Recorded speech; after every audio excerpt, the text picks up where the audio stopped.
I'm definitely guilty of going through a breakup scenario. Well, welcome back, Sister Wives Now, because today we're not talking about heartbreak. Today we're not talking about faith. And today, we're definitely not talking about a man who is misunderstood or confused. We are talking about a calculated pattern of behavior that has been hiding in plain sight for nearly 16 years. And at the center of it all is Kody Brown, a man who spent over a decade documenting his own downfall on Sister Wives, unknowingly creating what is now one of the most revealing long-form character studies reality television has ever produced. Because when you strip away the polygamy rhetoric, the religious framing, and the endless excuses, what remains is a story about control, ego, money, and a desperate fear of being exposed as exactly who he is.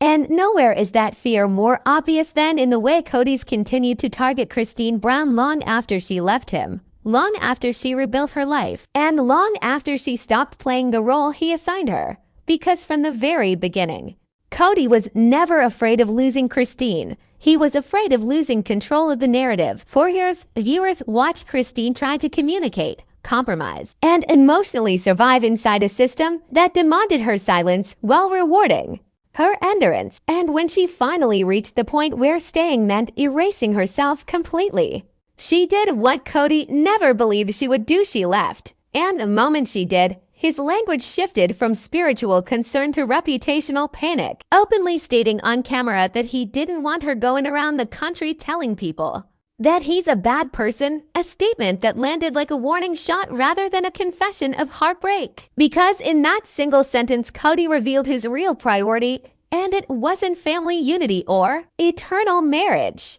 It was image management. And that obsession with image would go on to shape everything he said and did from that moment forward, including the repeated insinuations that Kody could never find a good man after leaving a good man like him, a narrative he repeated so often that it became clear he wasn't trying to convince the audience, he was trying to convince himself. Social media picked up on this right away. As clips started to circulate on TikTok, threads on Reddit started blowing up, and comment sections began to fill with viewers calling out the exact same pattern over and over. Every time Kody tried to assert her independence, Kody immediately resorted to humiliation tactics, financial fear-mongering, or character assassination. And honestly, one of the most unsettling parts about that pattern was how fixated he seemed to be on money, child support, legal repercussions, what he repeatedly framed as Kody's future partner stealing his money.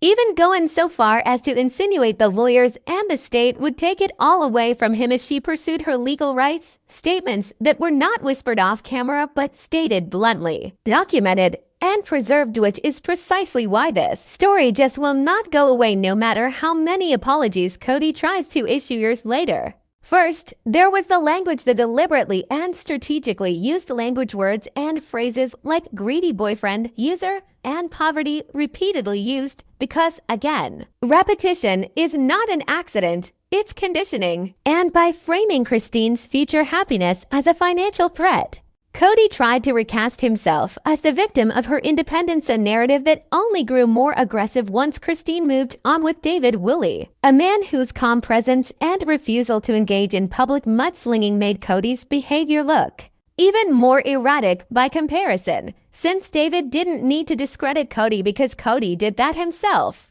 The more Kody spoke publicly about her journey to heal, not in a vindictive manner, but in a reflective one, discussing the differences between being in a polygamous marriage versus a monogamous partnership, viewers began to realize something very important. Kody wasn't fixated on Kody. She wasn't seeking validation, and she wasn't attempting to revise the fact. She was just sharing her truth. And that truth required no embroidery because the emotional neglect, the lack of attraction, the dismissiveness, and the favoritism had been documented in real time, rendering Kody's later attempts to minimize those years ringing hollow and manipulative, especially coming across from his sudden urge to apologize only when Kody's life visibly improved. The online reaction grew in intensity when fans started creating compilations, side-by-side comparisons, and timelines that only further contrasted Kody's claims of benevolence with the recorded reality of his behavior. The more viewers went back to those earlier episodes, the clearer it felt that this was never about isolated incidents or moments of temporary anger. It was about a consistent power dynamic rewarding obedience, punishing dissent, and that dynamic became even more starkly defined after the arrival of Kody Brown, whose presence coincided with a shift in family hierarchy, resource allocation, and emotional availability. A shift that Kody has continuously refused to address directly. And that's where what some call this apology tour starts to fall apart.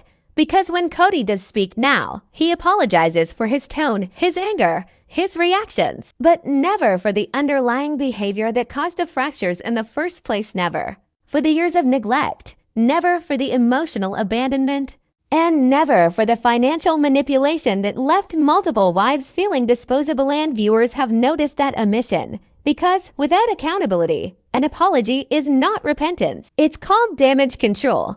The timing of these apologies, which coincide with custody discussions, financial disentanglement, and Christine's public storytelling, has only found suspicion rather than reconciliation. What makes this uniquely compelling is the fact that Kody can't erase the evidence what private abusers rely on in secrecy. Kody's behavior exists within a televised archive spanning over a decade. Every contradiction, every threat, every time. Rage is within sight to replay, scrutinize, and contextualize, turning his words into the strongest case against him. And when viewers revisit those moments, they are no longer watching them as entertainment. They are watching them now as documentation, as proof of a man who mistook compliance for loyalty and silence for love. This shift in perception is right in line with the response across social media, as more and more fans come forward, begging the question of how this level of extremity was ever allowed to go unchecked, how such severe financial threats were normalized, and how emotional abuse was veiled under a narrative of faith. But while Kody continues to paint himself as persecuted and misunderstood, the reality is that the audience has shifted. The expectations have shifted, and tolerance for this kind of behavior doesn't exist anymore. He is isolated, but not because he was abandoned. He is because he refused to change. And thus, as Christine presses on, unapologetic and hinged, and as David stands firm, unbothered by the accusations hurled in his direction, the divergence becomes impossible to disregard because one side is firmly fixed on healing and personal development, while the other remains mired in a resentment loop and revisionism, desperate to keep control of a story that no longer belongs to him. And that is why this situation escalates, not because Christine is out for vengeance, but because Kody cannot stand a version of reality in which he is not the hero of his own story. So now I want to hear from you after everything you've seen. Every clip that's resurfaced, every pattern that's become impossible to ignore. Do you believe this is genuine accountability? Or do you see what so many viewers are seeing? A man scrambling to contain the consequences of his own actions. Drop your thoughts in the comments below. Be sure to like this video if you're following this story closely, subscribe to the channel for continued deep dives, and hit that bell icon so you never miss an update as this story continues to unfold.